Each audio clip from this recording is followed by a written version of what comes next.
சென்னை விமான நிலையத்திலிருந்து புறப்பட்ட இண்டிகோ ஏர்லைன்ஸ் பயணிகள் விமானம் இன்று காலை 8 மணிக்கு 70 பயணிகள் மற்றும் 5 ஊழியர்கள் உட்பட 75 பேர்கள் சென்னையில் இருந்து புறப்பட்டு இந்நிலையில் இண்டிகோ ஏர்லைன்ஸ் பயணிகள் விமானம் நடுவானில் பறந்து கொண்டிருந்த பொழுது திடீரென விமானத்தில் கோளாறு ஏற்பட்டதை விமானி கண்டறிந்தார்.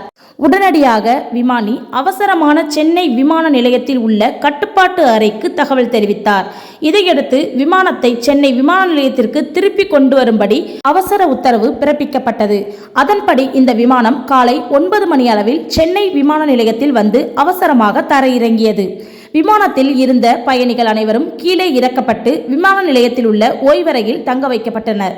இந்த நிலையில் அனைவரும் மாற்று விமானம் மூலம் மதுரைக்கு அனுப்பி வைக்க சென்னை விமான நிலைய அதிகாரிகள் ஏற்பாடுகள் செய்து வந்தனர். அதன்படி அவர்களை நல்லபடியாக அனுப்பி வைத்தனர்.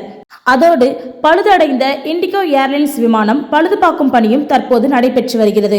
விமானத்தில் ஏற்பட்ட இயந்திர கோளாறை உரிய நேரத்தில் கண்டறிந்து உடனடியாக எடுத்த துரித நடவடிக்கையின் காரணமாக விமான விபத்து தவிர்க்கப்பட்டதோடு மட்டுமல்லாமல் 70 பயணிகளும் 5 ஊழியர்களும் உட்பட கிட்டத்தட்ட 75 பேர்கள் நல்லபடியாக தரையிறங்கினர். இந்த சம்பவம் சென்னை விமான நிலையம் முழுவதும் பெரும் பரபரப்பை ஏற்படுத்தியுள்ளது. அகமதாபாத்தில் ஏற்பட்ட விமான விபத்திற்கு பின் இப்படிப்பட்ட சம்பவங்கள் அடுத்தடுத்து நிகழ்வதால் மக்கள் பெரும் அச்சத்தில் உள்ளனர்.